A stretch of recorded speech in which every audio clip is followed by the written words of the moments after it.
Israël existe. Une nation juive moderne qui continue à grandir sur son ancien territoire biblique.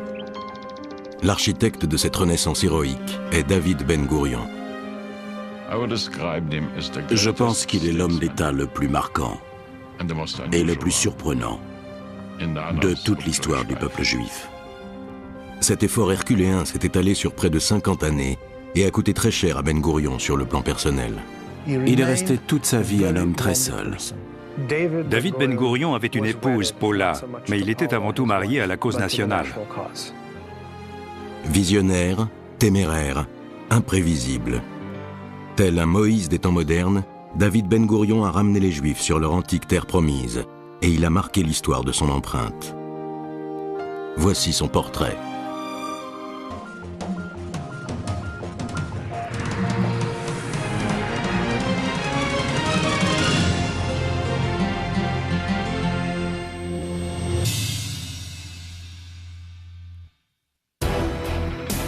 « 15 mai 1948. Les Arabes ont rassemblé leurs forces. Les armées d'Égypte, de Syrie, de Jordanie, du Liban et d'Irak lancent un assaut coordonné. Leur cible est une nation qui vient tout juste de naître, Israël. Quelques heures auparavant, l'État juif a fêté son indépendance. Et maintenant, ses fils et ses filles doivent affronter des soldats prêts à faire un bain de sang. Les forces arabes disposent de tanks, d'avions de combat et rassemblent un total de 135 000 soldats. Environ 45 000 Israéliens, hommes et femmes, s'apprêtent à les affronter à 3 contre 1. Ils n'ont pas de tanks ni d'avions. Les Arabes étaient persuadés qu'ils allaient écraser les forces juives et s'emparer d'Israël. Ils étaient persuadés que la résistance des Juifs n'allait durer que quelques jours. Pendant les premières heures de combat, cette arrogance semble justifiée. Des avions arabes bombardent Tel Aviv, la capitale provisoire d'Israël. Au sol, une colonne de blindés fonce sur cet objectif pour finir le travail. Mais c'est sans compter sur les fermiers de Yad Mordechai, une implantation juive qui leur barre la route de Tel Aviv. Pendant 5 jours, des soldats volontaires font barrage aux Égyptiens. Ce délai suffit aux Israéliens pour récupérer tout un arsenal stocké dans des caches secrètes autour de la Méditerranée. Des tanks, des avions, des mitrailleuses et des munitions affluent vers Israël. En quelques mois, les Israéliens repoussent l'invasion arabe. Au printemps 1949, les combats sont terminés. Israël a gagné sa guerre d'indépendance.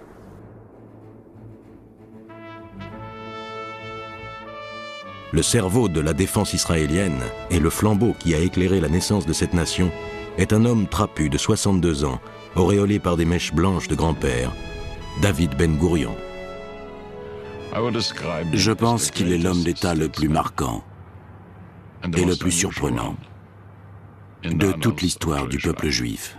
Il ne cherchait pas la popularité, il ne cherchait pas les acclamations. Une fois qu'il avait pris une décision, il ne revenait pas dessus. Quelques heures avant l'invasion arabe, David Ben-Gourion a déclaré l'indépendance d'Israël. Pour lui, c'est l'aboutissement d'un combat qu'il mène depuis près de 5 décennies. Ben-Gourion avait un seul grand idéal dans la vie: construire un État juif indépendant sur la terre d'Israël. Tout le reste était d'un intérêt secondaire. Ben-Gourion cachait dans son corps trapu une détermination de fer. C'est ce qui lui a donné le courage et même l'obligation de poursuivre son ambition visionnaire jusqu'au bout. Mais le dévouement de Ben-Gourion pour faire naître un État juif n'est pas sans conséquences. Il a dû faire de lourds sacrifices dans sa vie de famille, dans sa vie privée, notamment dans ses relations avec son épouse et ses enfants. En fait, ses enfants étaient les soldats et les militants du mouvement sioniste, les hommes et les femmes partageant son idéal d'une révolution juive qui devait culminer avec la création d'une nation et d'une patrie pour les Juifs sur leur terre ancestrale. L'épouse et les enfants de Ben-Gourion doivent s'accommoder de ces très fréquentes absences. Ce n'était pas un père très présent à la maison. Il était toujours parti dans des réunions, des comités. Il n'arrêtait pas d'aller et venir. Je le voyais un petit peu quand il partait et quand il revenait. Compte tenu de ce qu'il a accompli, il peut sembler surprenant que Ben Gourion n'ait aucun diplôme universitaire. Il avait une force intellectuelle stupéfiante, mais il était en grande partie autodidacte. Il s'est mis à acheter des livres et à lire. Il a lu la Bible. Il a appris des langues étrangères, Il dévorait les livres sur la Grèce antique, les sciences politiques. les religions asiatiques, le bouddhisme. Il aimait la littérature. Où trouvait-il le temps de lire autant? C'est un grand mystère. Science, industrie, archéologie. Ben Gourion est le genre d'homme qui s'intéresse à tout. Sa curiosité a pour seule limite sa rapidité légendaire à prendre position sur un sujet. Quand il apprenait quelque chose, et il apprenait beaucoup de choses, il se faisait aussitôt une opinion. En général, les intellectuels ont des doutes et voient les différents aspects d'un problème. Ils se posent des questions. Lui, non. Arrivé à un certain âge, Ben Gourion s'est même intéressé à une méthode pour garder la forme qui recommandait de se mettre la tête à l'envers. Cette photographie de Ben Gourion a bien sûr été publiée dans de nombreux journaux avec des légendes du style « Que peut-on attendre d'un pays dont le Premier ministre a la tête à l'envers ?» Cet homme d'État, pas comme les autres, était un libre penseur et un visionnaire. Et surtout, c'était un homme d'action doté d'une détermination à toute épreuve. Impossible de nier que David Ben Gourion ait eu un immense impact. Il a guidé un peuple démuni pour reconstruire une nation qui, depuis 2000 ans, n'était plus qu'un rêve inaccessible. Pourtant, malgré sa stature quasi mythique de père fondateur d'Israël, Ben Gourion n'était pas impressionné par son bilan.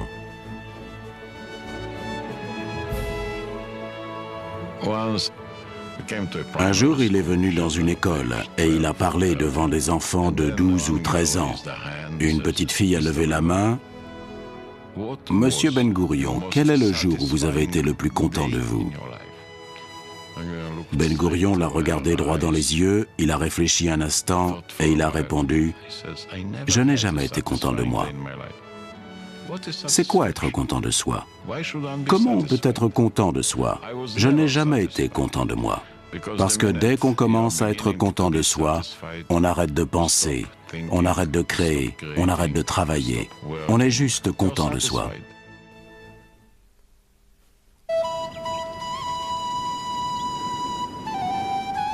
Il est écrit dans la Bible que le roi David a conquis Jérusalem et a porté les Saintes Écritures sur le mont Sion. Et c'est sur le mont Sion que Salomon a construit un temple magnifique quand il est devenu roi. Les temps héroïques de la souveraineté juive sur les provinces bibliques d'Israël et de Judée étaient une inspiration pour David Ben Gourion. Et le mont Sion a donné son nom au mouvement sioniste. Ben Gourion a donc construit l'État moderne d'Israël sur les fondations de l'Ancien. Ce qui l'intéressait dans la Bible, c'était les hauts faits historiques du peuple juif sur la terre d'Israël. Quand Ben Gourion pensait à cette période de l'Antiquité, où le temple du roi Salomon resplendissait dans Jérusalem, il y voyait un motif de grande fierté nationale. Cette fierté nationale prend fin il y a environ 2000 ans, quand Rome détruit le temple et fait disparaître la Judée et Israël de la face de la terre. La façon la plus efficace d'éradiquer l'identité juive de cette terre était de l'appeler autrement, de supprimer les noms de Judée et d'Israël. Les Romains ont donc introduit le nom Palestine.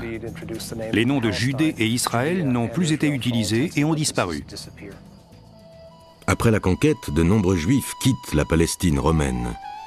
Commence alors la diaspora, 20 siècles d'exil pendant lesquels le peuple juif est privé de nation. David Ben Gourion est un enfant de la diaspora. Il est né en 1886 à Plonsk, une ville polonaise. Comme dans presque toute l'Europe de l'Est, les Juifs y sont des citoyens de seconde classe, dans le meilleur des cas. En Pologne ou en Russie, les Juifs n'avaient pas le droit de cultiver la terre, et ça a été comme ça pendant des siècles. Les Juifs sont les cibles de pillages, de viols et de meurtres pendant les violentes attaques qu'on appelle des pogroms. Les Juifs ne pouvaient pas se défendre en Europe. Ils étaient massacrés chaque fois qu'il y avait un pogrom, ce qui était très fréquent. Du point de vue de Ben Gourion, il n'y avait rien de beau dans cette ville-là. Puisque les Juifs étaient pauvres, opprimés et méprisés dans toute la diaspora. Il a vite compris qu'on ne pourrait pas survivre longtemps en restant disséminé parmi les autres nations. Les idées socialistes qui déferlent sur l'Europe à cette époque correspondent à l'idéal de justice du jeune Ben Gourion. David Ben Gourion s'est battu pour améliorer les conditions de travail d'un groupe de couturières auxquelles on imposait de travailler 18 heures par jour. Ben Gourion aide ce groupe de femmes à organiser un mouvement de grève. Elles obtiennent la réduction de leur journée de travail qui passe de 18 à 12 heures. Cet épisode témoigne des sentiments de solidarité qui animent Ben Gourion et nous montre aussi son attachement au principe du socialisme. Il pense que tous les êtres humains, aussi pauvres soient-ils, doivent être traités à égalité. Mais le rêve sioniste de s'installer en Palestine, de cultiver la terre et de construire un État juif est celui qui fait vibrer le jeune David Ben Gourion. En 1906, à l'âge de 20 ans, il se joint à un groupe de pionniers en partance pour la terre promise.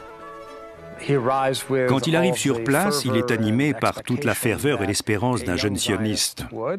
La réalité qu'il découvre en Palestine le prend un peu au dépourvu, car il est confronté à l'hostilité et à l'opposition de la population arabe.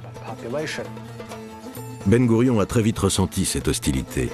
Quelques heures après avoir débarqué dans le port arabe de Jaffa, il se dirige vers une implantation juive qui s'appelle Petah Tikva. Il est allé à pied de Jaffa à Petah Tikva, ce qui représente une marche de 50 ou 60 km. Ben Gourion se fait engager comme ouvrier agricole. Il a enfin la sensation de participer à la création d'un État juif en tant que simple paysan. Mais son enthousiasme a de sévères conséquences sur sa vie privée. Son groupe a été photographié juste avant le départ en Palestine. Rachel Nelkin, la jeune fille de 17 ans assise à sa droite, fait partie de ceux qui se lancent dans cette aventure. Rachel Nelkin, c'est le grand amour de sa vie. Leur groupe travaillait dans une orangerie. Comme c'était une jeune fille très délicate, elle pleurait souvent et elle s'est fait renvoyer. Et lui, il ne lui est pas venu à l'idée de la prendre par la main et de lui dire « Ne t'inquiète pas, ma petite, les choses vont s'arranger ». Non, il l'a disputée et il lui a dit « Nous, les émigrés de Plonsk, on est des excellents pionniers. On accomplit un travail formidable en Palestine et toi, tu nous fais honte ». David Ben Gourion poursuit son objectif sans relâche. Il laboure les champs, il dirige un mouvement de grève dans un vignoble et il oublie de s'occuper de Rachel Nelkin. Et ce qui devait arriver arriva. Quelques mois plus tard, un autre homme a fait son apparition dans l'orangerie. Et pour lui, regarder les beaux yeux de Rachel Nelkin était plus important que de lancer des grèves ou d'organiser un syndicat. Un an plus tard, Rachel a épousé cet homme. Pour Ben Gourion, cela a été un coup terrible. Il ne s'en est jamais remis. Le jeune homme subit d'autres revers. Les Juifs aguerris qui protègent les implantations contre les attaques arabes opposent des refus répétés à Ben Gourion, qui leur demande de l'accepter parmi eux. Être rejeté par ces groupes armés a dû être très contrariant pour lui. Il en a beaucoup souffert. Mais cela n'a pas entamé sa très grande détermination, ni sa volonté de faire. En 1911, le combat de Ben Gourion pour la création d'un État juif le mène en Turquie, à Istanbul, capitale de l'Empire ottoman. Royaume musulman tentaculaire, l'Empire ottoman contrôle à l'époque la Palestine, l'Égypte et de nombreux autres territoires. Ben Gourion suit des cours de droit en espérant se faire des relations dans le gouvernement ottoman et promouvoir de l'intérieur l'idée d'un État juif. Mais les événements mondiaux interfèrent dans ses projets. En 1915, dans la tourmente de la Première Guerre mondiale, Ben Gourion est expulsé de l'Empire par les autorités turques. L'Empire ottoman ne survit pas à la guerre de 14-18. La Grande-Bretagne prend sa place comme autorité dirigeante en Palestine. Ben Gourion change de cap à nouveau. Puisqu'il n'a pas pu obtenir un État juif de l'Empire ottoman, il est résolu à faire céder la Grande-Bretagne.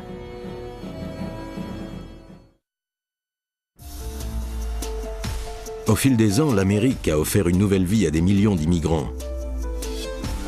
Mais pour David Ben Gourion, qui arrive après son expulsion de Palestine par les autorités ottomanes, ce pays est juste un refuge temporaire. Le jeune homme ne pense qu'à la Palestine. Il est impatient de poursuivre ses efforts pour la création d'un État juif, et il est toujours hanté par Rachel Nelkin. J'ai trouvé des lettres qu'il lui a envoyées alors qu'elle était mariée et avait 2 enfants. Il lui écrit « Prends tes 2 enfants et viens avec moi, viens me rejoindre ». Ce n'était pas très bien vu d'envoyer des lettres pareilles à une femme mariée au début du siècle. De toute façon, Rachel n'est pas d'accord. Ben Gourion tente d'oublier sa déception en s'absorbant encore davantage dans le sionisme. Il va dans les quartiers juifs des grandes villes américaines pour promouvoir l'idée de la création d'un État juif. C'est à cette occasion qu'il fait connaissance avec Paula Moonweiss. Paula était une jeune femme immigrée de Russie. Elle était infirmière et travaillait dans le bloc opératoire de l'un des meilleurs hôpitaux de New York. Elle sortait avec des médecins, elle avait une vie agréable, elle aimait beaucoup New York. Et Ben Gourion débarque dans sa vie. Il a l'air de venir d'une autre planète. Il lui parle du sionisme et de départ en Palestine, un endroit où il n'y a pas d'électricité, où il n'y a rien du tout. Aucun des plaisirs qu'elle peut s'offrir à New York. Pourtant, Paula Moonweiss est captivée. Ben Gourion l'épouse en décembre 1917. Mais ce n'est pas pour elle qu'il éprouve le plus de passion. Il écrit dans son journal « À 10h45, je me suis marié. À 11h, je suis allé à une réunion du comité sioniste. » Quelques mois plus tard, Ben Gourion s'engage dans l'armée britannique et part pour la Palestine. Paula reste à New York où elle donne naissance à leur premier enfant. Et le jeune couple n'est pas seulement séparé par la géographie. Après s'être engagé, il a écrit des lettres à Paula. « Nous allons nous battre pour retourner sur cette terre sublime, la terre de notre nation. Tu fais partie des élus. Nous allons retourner sur cette terre et participer à la construction d'un avenir merveilleux pour le peuple juif. » Et elle lui répond « Le bébé est malade, je n'ai pas d'argent et je dois acheter à manger. » Difficile de lui en vouloir. À la fin de la guerre de 14-18, Ben Gourion reste en Palestine et poursuit sa mission. Il prononce des discours, lance des mouvements de grève, anime des rassemblements. Lentement mais sûrement, les communautés s'unissent autour de l'idée d'un État juif. Et cette idée semble à portée de main. Le ministre des Affaires étrangères, Arthur Balfour, annonce publiquement le soutien britannique à la création d'un foyer juif en Palestine. L'épouse de Ben Gourion, qui lui donne 3 enfants, le rejoint en 1922. Malgré ce rapprochement familial, son épouse et ses enfants ont toujours l'impression qu'il vit dans un pays lointain. Il ne fait aucun doute que mon père a relativement peu participé à l'éducation de ses enfants.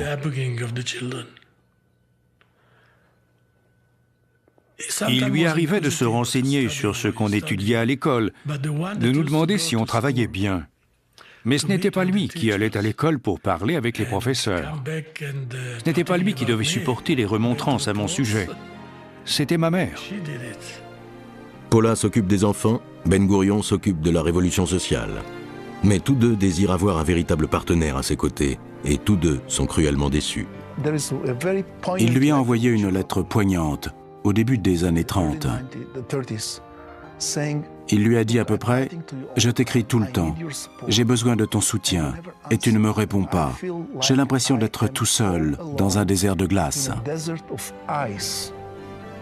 Quels que soient ses lourds sacrifices personnels, David Ben Gourion ne perd jamais de vue son objectif.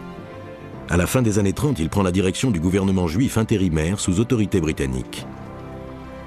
Je lui ai demandé un jour « Quand avez-vous compris que vous étiez un leader ?» Il m'a répondu « Le jour où je me suis rendu compte qu'il n'y avait personne à qui je pouvais poser des questions. » Ben Gourion fait bientôt face à des difficultés de plus en plus grandes. La catastrophe qui se prépare en Europe provoque un afflux de réfugiés juifs en Palestine. On compte environ 50 000 nouveaux arrivants pour la seule année 1935. Et cette vague d'immigration est inacceptable pour Hadj Amin el-Husseini, moufti de Jérusalem, le plus haut responsable musulman en Palestine. Le moufti de Jérusalem était horrifié par l'arrivée de Juifs en Palestine, pas seulement parce qu'il était en conflit avec eux sur les questions territoriales, mais aussi parce qu'il était animé par un antisémitisme très virulent. Dans les années 1920, l'antisémitisme de Husseini s'était traduit par un déchaînement de pillages et de meurtres.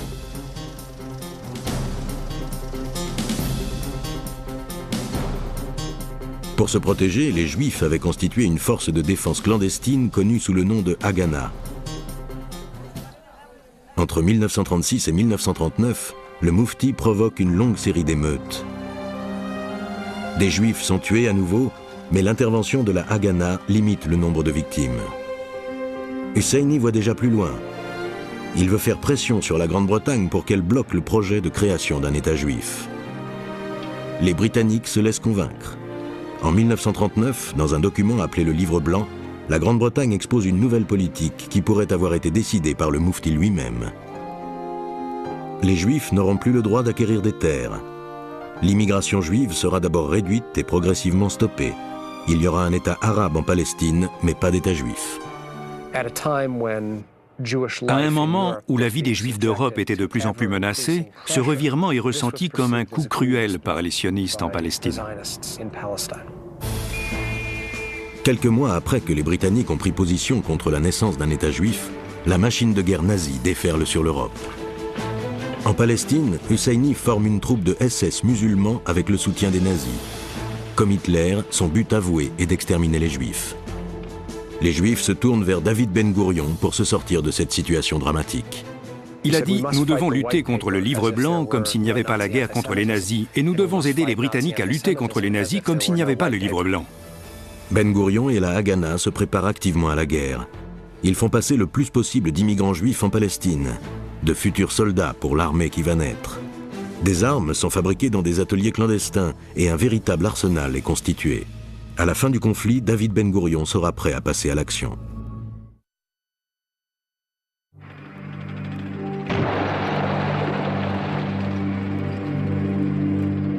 Les forces allemandes déferlent sur la Pologne le 1er septembre 1939. Elles écrasent l'armée polonaise et continuent leur progression. La Norvège, la Hollande, la Belgique, la France, les pays tombent l'un après l'autre sous l'ombre de l'Allemagne nazie. Si 2000 ans d'exil n'ont pas prouvé qu'il était nécessaire de créer un État juif, les camps de la mort de Hitler le démontrent avec une clarté dévastatrice. David Ben Gourion avait compris depuis longtemps que la fin de la guerre allait lancer le compte à rebours pour la naissance de l'État juif.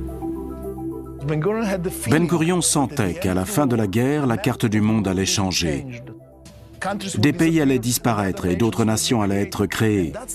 C'était le moment pour le peuple juif de réclamer son dû, surtout après les souffrances endurées pendant la guerre. Ben Gourion est l'un des rares à savoir que l'État juif va naître sur le champ de bataille et non dans un comité diplomatique. Il a anticipé dès 1944 sur le fait que l'État juif serait créé quelques années plus tard et allait être attaqué par les Arabes. Il fallait donc se préparer. Les forces de Ben Gourion organisent des ateliers clandestins comme celui de ce modeste kibboutz au sud de Tel Aviv. À la fin des années 40, il est connu pour son service de blanchisserie ouvert 24 heures sur 24. Mais le bruit des machines couvre celui de l'atelier d'armement installé juste en dessous. Des ouvriers y fabriquent des millions de cartouches 9 mm pour le pistolet mitrailleur Sten, l'arme standard de la Haganah. En octobre 1945, Ben Gourion autorise la Haganah à s'attaquer aux Britanniques. Il considère les ponts, les voies ferrées ou les stations radars comme des cibles légitimes, pas les soldats. Ben Gourion pensait que nous devions éviter de tuer des soldats britanniques, que nous devions essayer de mener une résistance propre. Il a dit « L'avenir d'Israël dépend de deux choses, de sa force et de son sens de l'éthique. » Pour Ben Gourion, la Haganah menait une bataille légitime et se pliait aux règles de la morale biblique. Pour les Britanniques, c'était un groupe d'insurgés qui devait être écrasé. En juin 1946, il lance des mesures contre la Haganah. Les forces britanniques confisquent des armes, arrêtent des milliers de personnes et lancent un mandat d'arrêt contre David Ben Gourion. Ben Gourion a toujours tenu tête à la Grande-Bretagne. Les Anglais ne l'aimaient pas. J'ai trouvé en Angleterre un document des services secrets dans lequel Ben Gourion est traité de dangereux fanatique. Ben Gourion se réfugie à Paris, où il a une rencontre informelle avec Ernest Bevin, ministre britannique des Affaires étrangères, en janvier 1947. David Ben Gurion n'était pas un homme qu'on pouvait intimider facilement. Bevin lui a demandé fermement de mettre un terme à la rébellion.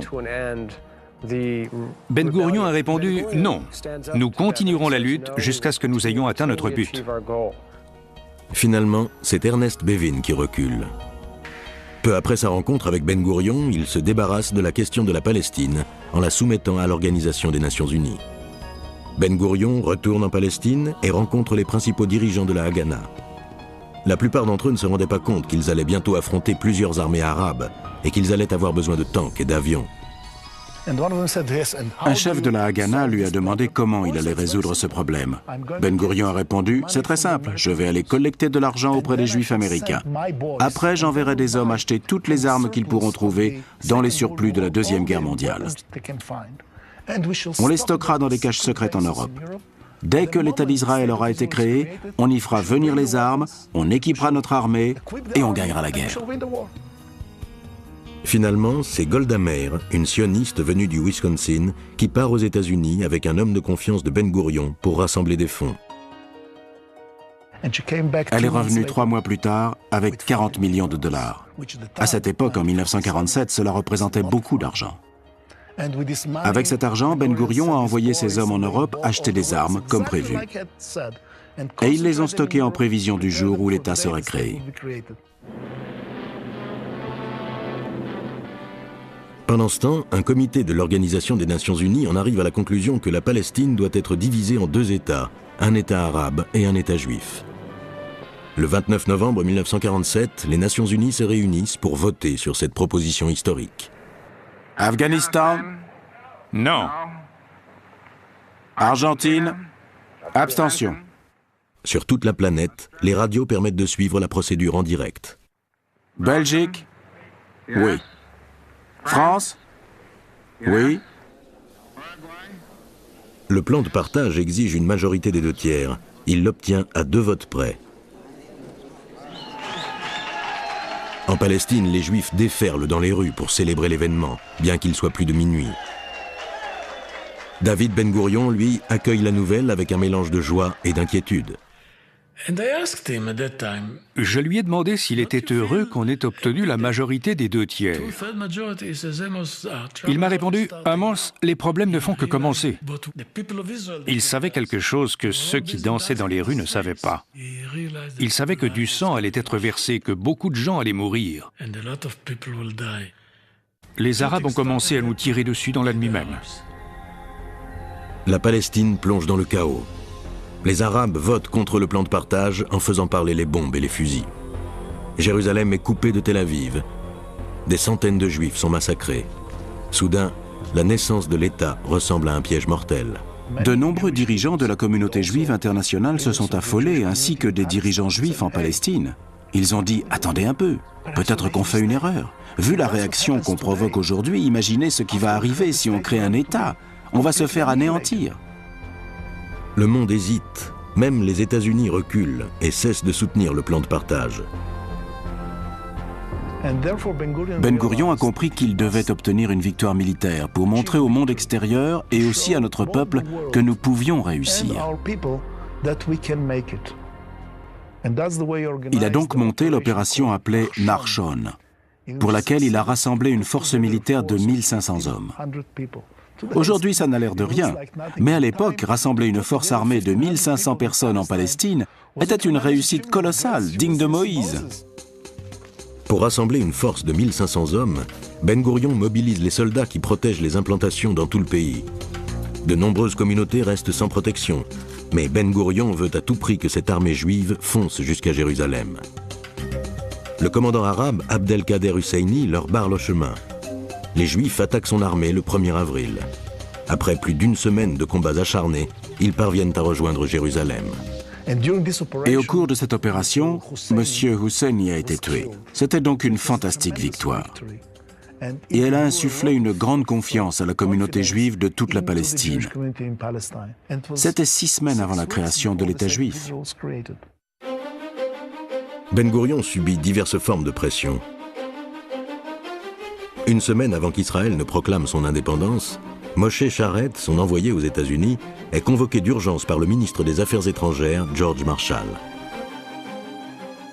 L'entretien a été brutal. George Marshall lui a dit « Vous n'avez pas intérêt à créer un État.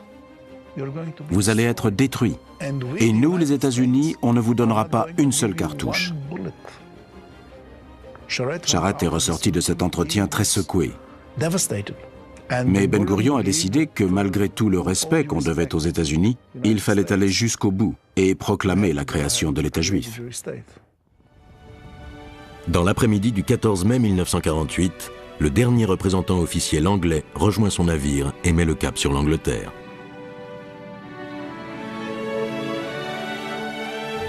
À quelques kilomètres de là, Ben Gourion s'adresse à ses compatriotes et déclare enfin l'indépendance d'Israël. Dans les semaines qui suivent, Ben Gourion envoie les forces de la Haganah contre les nations arabes qui tentent d'envahir le territoire. Mais il va aussi avoir une confrontation inattendue et sanglante avec ses compatriotes juifs.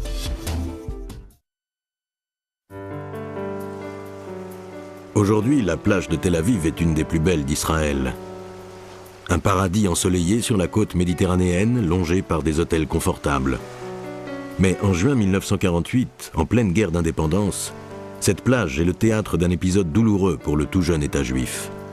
Le défi n'est pas lancé par des Arabes, mais par des Juifs. Menahem Begin est le chef d'un parti qui s'appelle l'Irgun. Il attend le bateau Altalena qui doit lui livrer des armes.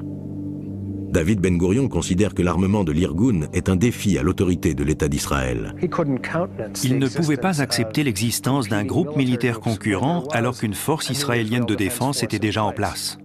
Il s'agissait de savoir qui acceptait l'autorité du gouvernement et qui la refusait. Begin refusant de rendre les armes, Ben Gourion ordonne à l'armée israélienne d'ouvrir le feu sur l'Altalena. Des Juifs sont tués par d'autres Juifs. Mais Ben Gourion a démontré qu'Israël est une seule nation, avec un seul gouvernement et une seule armée. Cette décision a été efficace.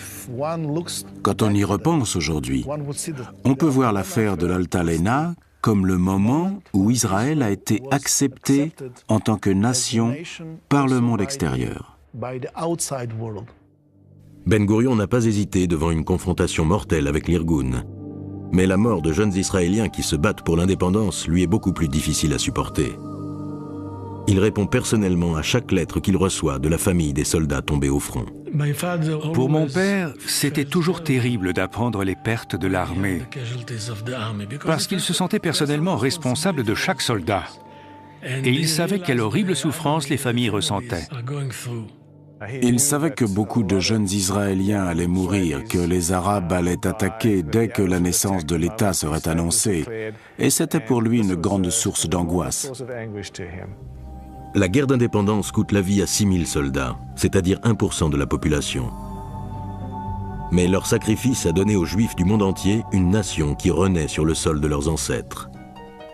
En 1949, Ben Gourion devient le premier ministre d'Israël. Il est tout de suite absorbé par la construction de ce pays nouveau-né, car 1 million de Juifs du monde entier affluent vers Israël. Fidèles à la tradition de pionniers des Israéliens, les immigrants construisent eux-mêmes leurs maisons. Mais le danger de destruction n'est jamais loin.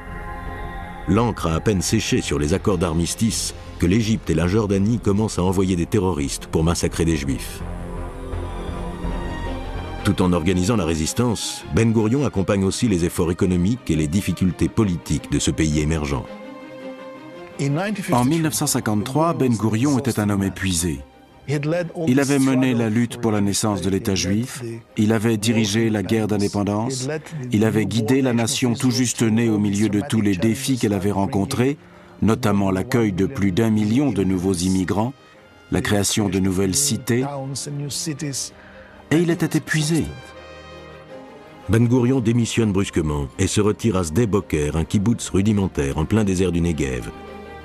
Paula le suit sans discuter. Elle lui était très dévouée.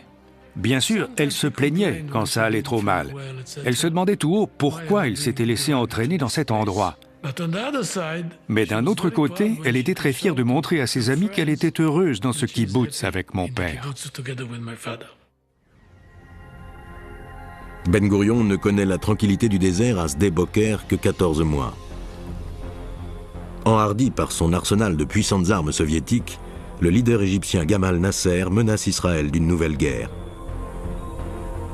Dans une atmosphère de plus en plus alarmante, Ben Gourion revient à son poste de ministre de la Défense et il est réélu Premier ministre peu après. Nasser a exacerbé les tensions de son pays avec la France et la Grande-Bretagne. En août et en septembre 1956, ces deux nations engagent des pourparlers avec Israël pour envisager une action commune contre l'Égypte.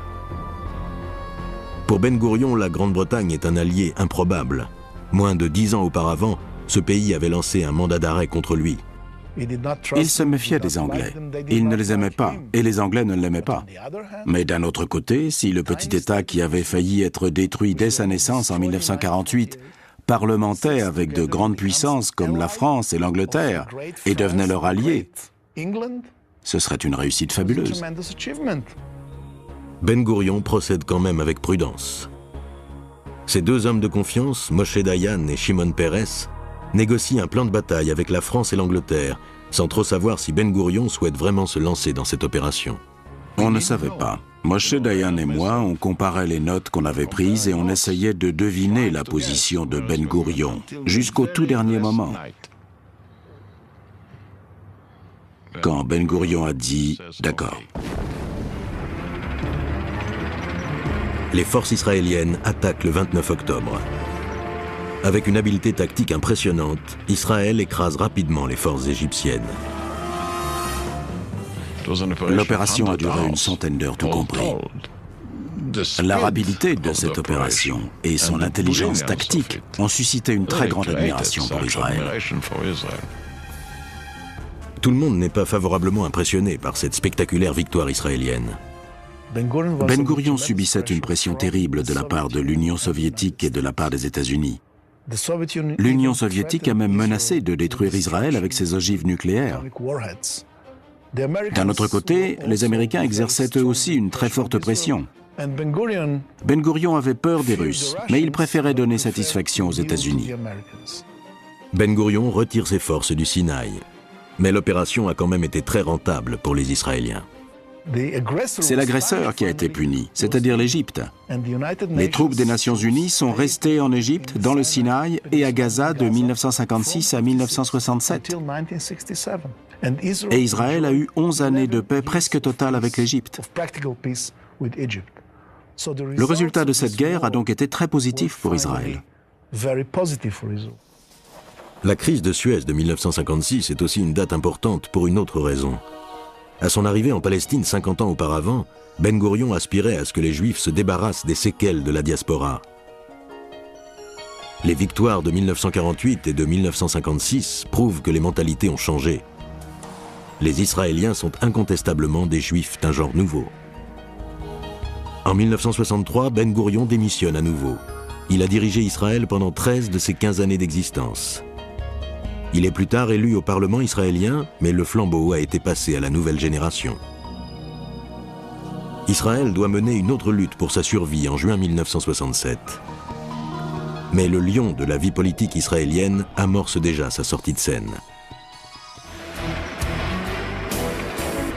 Au printemps 1967, le président égyptien Gamal Nasser exhibe son nouvel arsenal d'armes soviétiques et appelle le monde arabe à se liguer contre Israël. Le 16 mai, il expulse les observateurs des Nations Unies qui faisaient tampon entre l'Égypte et Israël depuis plus d'une décennie. Le 19 mai, il lance 1 millier de tanks dans le désert du Sinaï vers la frontière israélienne. Le 5 juin, Israël attaque.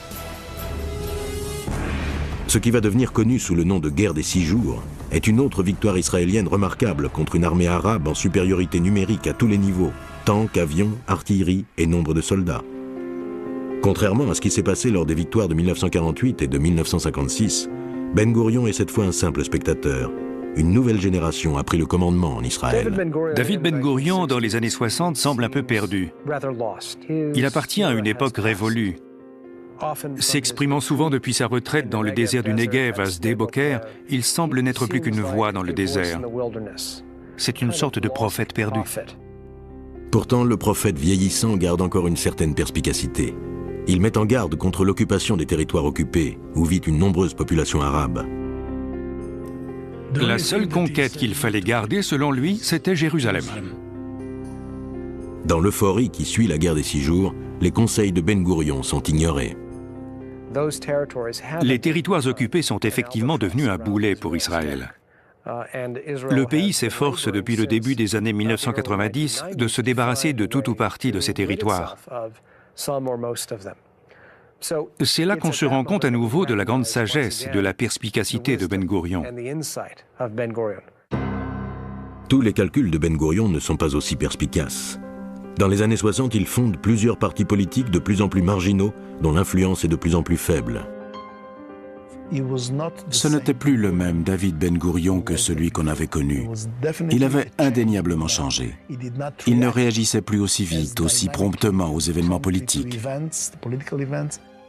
Les années sont aussi porteuses de tragédies dans sa vie de famille. Paula meurt en janvier 1968. Ben Gourion choisit comme sépulture un promontoire austère dans le désert du Negev. Je me suis rendu compte que mon père n'avait pas choisi cet endroit seulement pour ma mère, mais aussi parce que ça lui convenait d'être enterré là plus tard auprès d'elle. Bien que Ben Gourion et Paula n'aient pas été proches, son absence est douloureuse pour lui. Il se fait préparer ses plats préférés pour la maintenir présente dans son esprit. Dans les années qui suivent la mort de Paula, il réussit à convaincre le Parlement israélien de fonder une université dans le Negev. C'est sa dernière victoire politique. Ben Gourion était persuadé que les Israéliens pouvaient rendre le désert fertile, et il rejetait les conseils de tous ceux qui prétendaient le contraire. Ben Gourion disait « Tous les experts sont des experts de choses qui sont déjà arrivées. Il n'existe pas d'experts des choses qui pourraient arriver. » Des années plus tard, Ben Gourion fait face à de nombreuses critiques lorsque l'université qui porte son nom ouvre dans le Negev. Aujourd'hui, elle accueille plus de 17 000 étudiants et elle est devenue un centre de recherche sur le désert de réputation mondiale. David Ben Gourion pensait que l'avenir d'Israël et ses chances de développement se situaient dans le désert du Negev. Il pensait qu'en le développant, en favorisant son épanouissement sur le plan social, économique et industriel, l'avenir d'Israël serait assuré. David Ben Gourion abandonne toutes ses fonctions le 18 mai 1970. Cette fois, il ne reviendra pas à la vie publique. Pendant sa retraite, il peut enfin consacrer du temps à ses enfants et à ses petits-enfants. Il découvre aussi la religion. Je me suis étonné. Vous, Ben Gourion, toute votre vie, vous vous êtes battu contre les autorités religieuses et vous avez dit que la religion n'était pas pour vous? Il m'a répondu, Einstein a dit qu'il y avait sûrement eu une espèce de Dieu pour organiser le monde. Et si Einstein peut croire en Dieu, je peux y croire aussi. Les dernières années de Ben Gourion sont aussi réchauffées par ses sentiments persistants pour Rachel Nelkin. La dernière fois que je lui ai parlé de Rachel, c'était environ 6 mois avant sa mort, pendant l'été 1973. Et il m'a dit, Rachel est la seule femme que j'ai aimée.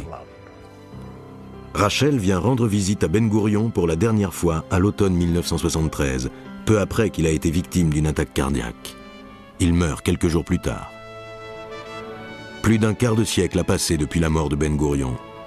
Pourtant, Israël reste en grande partie identique au pays qu'il a créé, une nation dans laquelle les Juifs sont maîtres de leur destin. Je suis bien obligé de dire que mon père était tellement dévoué à Israël qu'il s'occupait davantage de la population de ce pays que de son fils. J'ai ressenti beaucoup de fierté et j'ai puisé beaucoup de courage dans le fait que les gens l'admiraient. Même ses adversaires l'admiraient finalement. Il avait les yeux ouverts sur l'horizon, et il avait aussi les yeux ouverts sur le plus petit obstacle sur la route. C'est le seul qui n'était pas aveuglé, ni par la peur, ni par les illusions. Il me manque beaucoup, mais je le garde présent dans mon cœur. Il avait du génie, il était franc, et il était exceptionnel. Pour moi, chaque jour où j'ai travaillé avec lui était un jour de bonheur. Ben Gourion lui-même avait une vision très claire de ce qui était le plus important dans sa vie. Ce n'était pas ses années en tant que Premier ministre, ni ses stratégies pour la défense de la nation. Le seul fait que Ben Gourion voulait voir mentionné sur sa tombe, c'était qu'il était arrivé en Palestine en 1906. Pour David Ben Gourion, sa plus forte vocation avait été de se consacrer corps et âme à la terre et au peuple d'Israël.